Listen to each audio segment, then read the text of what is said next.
Ano ang mga requirements para makakuha ng passport? So una guys, kailangan meron na kayong PSA, Certificate of Live Birth. Ang pangalawa ay isang valid ID. So these are the list of acceptable IDs for the Philippine passport application. Any of the following with one photocopy. Philippine Identification or PhilID, Social Security System or SSS card, Government Service Insurance System GSIS card, Unified Multipurpose Identification or UMID card, Land Transportation Office or LTO, driver's license, Professional Regulatory Commission or PRCID, Overseas Workers Welfare Administration or OWA e-card, Commission on Election, COMELEC Voters ID or voter certificate issued from COMELEC Main Office Intramuros, Manila, Philippine National Police or PNP, permit to carry firearms outside residence, Senior Citizen ID, Airman License issued August 2016 onwards, Philippine Postal ID issued November 2016 onwards, Seafarers Record Book, SRB, or Seafarers Identification Document SID must be issued February 2020 onward, issued by the Maritime Industry Authority or MARINA. Valid or latest passport for renewal of passport. School ID if applicable. For minor applicants, if school ID is not applicable, certificate of enrollment with photo of minor and dry seal of school. For adult applicants, school ID and certificate of registration. So, paano kumuha ng passport through online application? Step 1. Go to the passport appointment system. So, nandito na tayo sa website ng DFA. So, click lang natin ang schedule an appointment. Step 2. Read the reminders, terms, and conditions.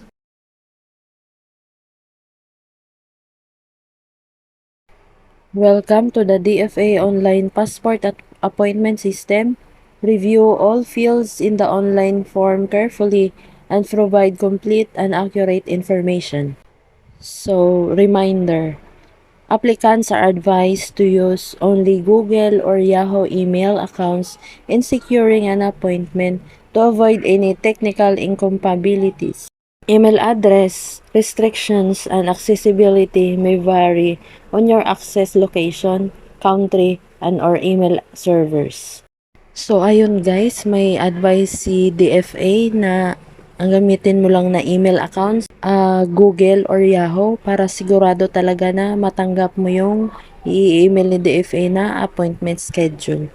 Mamaya, pag gamitin mo yung ibang accounts, baka hindi siya compatible at magkaroon ka pa ng problema. So, dito naman tayo sa terms and condition. This appointment and scheduling system allocates slots on a first-come, first-served basis. Users accept the responsibility for supplying, checking, and verifying the accuracy and correctness of the information they provide on this system in connection with their application. Incorrect or inaccurate information supplied may result in forfeiture of passport application. For sites utilizing the e-payment system, all fees are non-refundable. Fees shall be forfeited for applicants who fail to show up on their confirmed appointment, applicant who cancel their appointment, applicants whose application was rejected due to inconsistency and or incorrect information, and applicants who present discrepant and or spurious documents. By proceeding with this application, I understand that I am signing my unequivocal consent to the disclosure, collection, and use of my personal information and the data required under the Philippine Passport Act as amended and its implementing rules and regulation, my consent effectively constitute a waiver of any and all privacy rights pertaining to the disclosure, collection, and use of my personal information and data under the specific terms and conditions of the DFA Online Passport Appointment System website's privacy policy and Data Privacy Act of 2012 and its implementing rules and regulation and under pertinent DFA rules, regulation, policies on the matter. Ayun na guys, yun yung terms and condition. Hindi ko na itatagalog guys. Alam nyo na yan, malalaki na kayo. So after natin mabasa yung reminder, terms and condition, i-click natin yung maliit dyan na box. Tapos, click natin ang start individual appointment. Kung group appointment naman, yan yung pipindutin mo.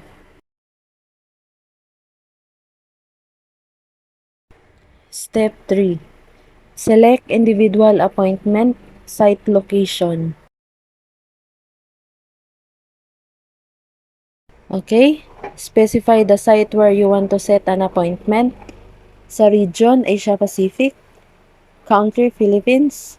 Site, pili lang kayo dyan guys kung saan nyo gusto na site. So ayun guys, nakapili na tayo. Ang pinili ko ay Clarin Town Center, Clarin, Misamis Occidental site. Sabi dito guys sa notice, appointment book at any DFA consular office is non-transferable. Tapos hindi rin siya pwedeng i-reschedule. If an applicant wishes to make any changes after obtaining their appointment, the existing appointment must first be canceled. A new appointment can then be booked and paid. Payments can be made during the online appointment booking process or via the over-the-counter option through the DFA payment merchant partners. Ang pipiliin mo naman na mode of payment is through debit, credit cards, or e-wallet. Kailangan ma-ready mo na siya prior to the registration. Kung ano yung nakalagay na amount sa screen, yun lang yung ibabayad mo na amount. So, wala nang extra fee na ibabayad. Yun lang talaga kung ano yung nakalagay sa site. And this is only applicable to applications submitted within the Philippines. So, sabi pa dito, if you have an urgent travel due to emergency and employment reasons, you are advised to choose a pick-up release of passport. Otherwise, applicants may avail of the online courier delivery service.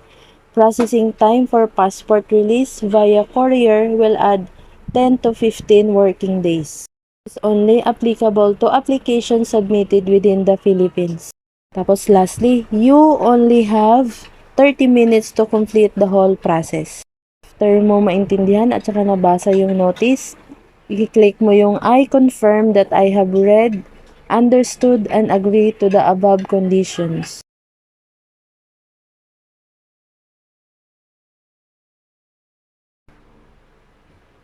Step 4. Individual appointment date and time.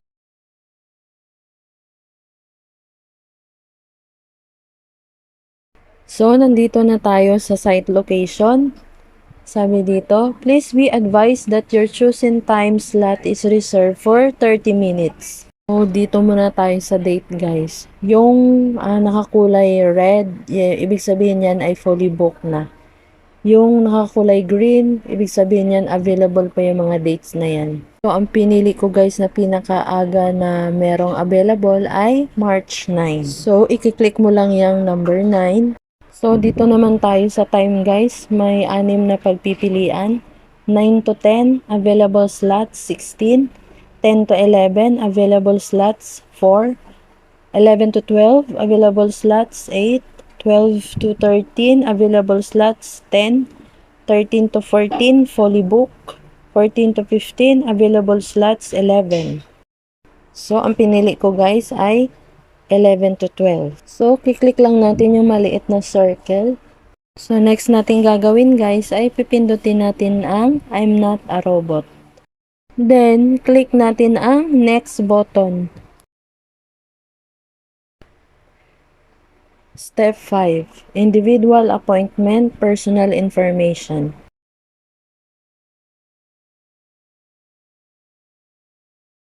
So, merong note. The system asks for additional info when applicant is a minor. So, merong babala. Siguraduhin eksaktong katulad ng pangalan ninyo sa lumang passport ang ilalagay na pangalan. Mag-iingat din sa petsa ng kapanganakan. Hindi tatanggapin ang aplikasyon ninyo kung may mali sa pangalan at birthday nyo. Halimbawa, ekstrang letra, nadagdagan o kulang ng tuldok, etc. Uulit kayo ng proseso ng pag-set ng appointment kung nagkamali. So, pipindutin mo lang yung maliit na box katabi ng I agree o malinaw sa akin. Next, ilalagay natin ang phone number, mobile number, at saka active email address and confirm email address. Sa baba, ilagay mo din yung last name, given name, middle name, date of birth, gender, civil status, and birth legitimacy. Then, ilalagay mo din ang country of birth, province, and city or municipality. So, after natin ma-fill out lahat ng mga information, click natin ang next button.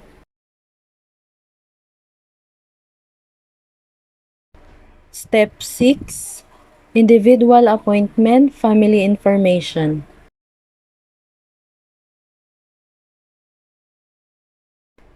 Una, dito muna tayo sa father's information. Lalagay natin ang last name, given name, middle name, and country citizenship. So next, dito naman tayo sa mother's information. Input natin ang maiden last name niya sa pagkadalaga, given name, maiden middle name, middle name niya sa pagkadalaga, then country citizenship. So after natin ma-input lahat ng mga information, click natin ang next button. Step 7. Individual appointment application information.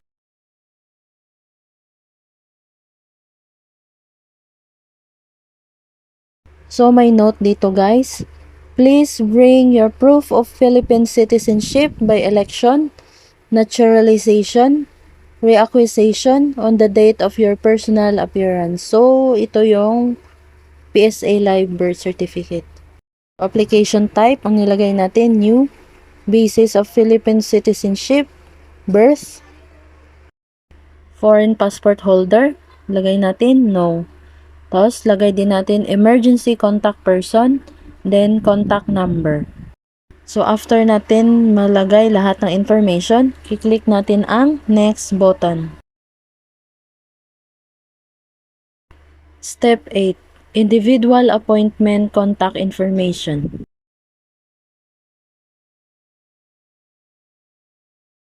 So, next, ilalagay mo lang yung current address, city, province, state, country. Sa occupation naman, ang nilagay ko lang none. Then, office number, kung meron kang nilagay na occupation. Then, office address. So, after mo ma-fill out lahat ng mga information, click mo ang next button. Step 9. Individual appointment information review. So, ayun, magdo-double check na tayo guys kung tama yung mga na-input natin na mga information. So, kung may kailangan baguhin, i-click lang natin ang edit button sa taas. So, after mo ma-edit yung mga information, i-click mo lang yung save button katabi ng edit button.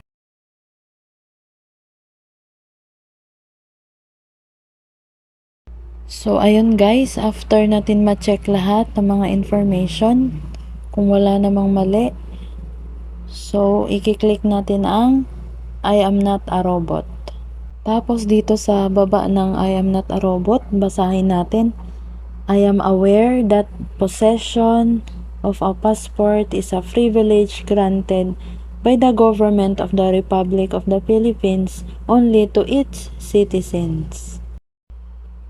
I understand that any errors that I have committed in this online form may result in my application being delayed and that any misrepresentation of information on my part may be considered grounds for refusal or cancellation of my application. I consent to the use of my personal information provided herein for government to conduct the necessary records check and verification of facts in connection with my passport application. I hereby confirm that all information I have provided herein are true and correct to the best of my knowledge. So after nyo po mabasa ang mga nakasulat, pipindutin nyo po yung maliit na box. Then, i-click ang confirm. Step 10. Payment.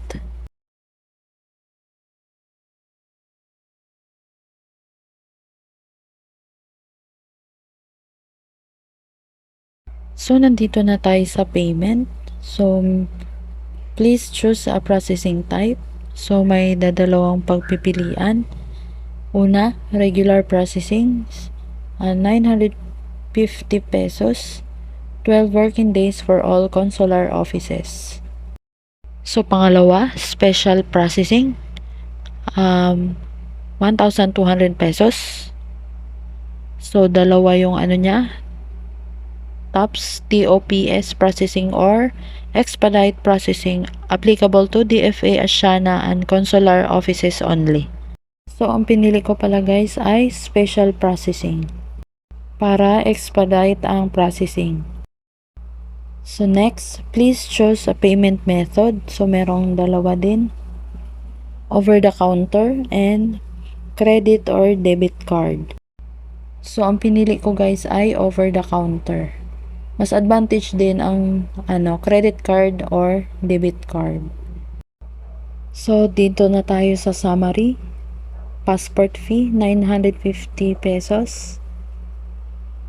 PRF fee, 250. Total of 1,200. So, next natin gagawin ay pipindutin natin ang Pay Now button. So, ang pinili ko kasi dito guys ay Bayad Center. So, meron siyang 50 pesos convenience fee will be added. Tapos, please settle over-the-counter payments within 24 hours. Your bank may not be available on weekends and holidays. So, ang total amount due na babayaran mo ay 1,250 pesos. So, kaya sabi ko kanina, mas advantage ang debit at saka credit card na gamitin. Kasi wala na siyang 50 pesos na convenience fee. Next natin gagawin ay pipindutin natin ang proceed button. So, may lumabas na confirmation. Are you sure you want to proceed? So, click lang natin ang confirm button. So, pakibasa mo na lang guys yung payment confirmation. After, kiklik mo yung malit na box katabi ng I agree. Then, next natin gagawin ay pipindutin natin ang proceed to payment button. So, after natin mabayaran guys yung binook natin na appointment, so makaka-receive tayo ng confirmation notification sa email na nilagay natin. Tapos sabi dito, you have successfully confirmed your passport appointment booking. Next steps, print the attached application form and this email confirmation. Ensure that the form is printed in full. Tapos, bring the printed application form, email confirmation, and necessary documents, including photocopies on the date of your appointment. And you will be instructed to sign the passport application form in front of the attending. And so, pakibasa nyo na lang guys yung important reminders. Kayo na lang bumasa guys kasi sobrang haba ng vlog na to. Kasi bahala na kayo sa buhay nyo, malalaki na kayo. Kaya nyo na yan at saka alam ko matatalino kayo. Dito sa attachment ng email guys, may 4 na pages pala ito. So, ipiprint mo lang yan lahat guys. Dadalhin mo sa DFA kasama ng original PSA, maghanda na din kayo ng isang photocopy, at saka valid ID, original, at saka isang photocopy. So ayun guys, ganun lang kadali mag-book ng passport appointment at saka mag-payment, madali lang siya. So ayun guys, dito na nagtatapos ang ating tutorial. Maraming salamat sa inyong panunood at sana may natutunan kayo sa vlog na ito. Thank you so much.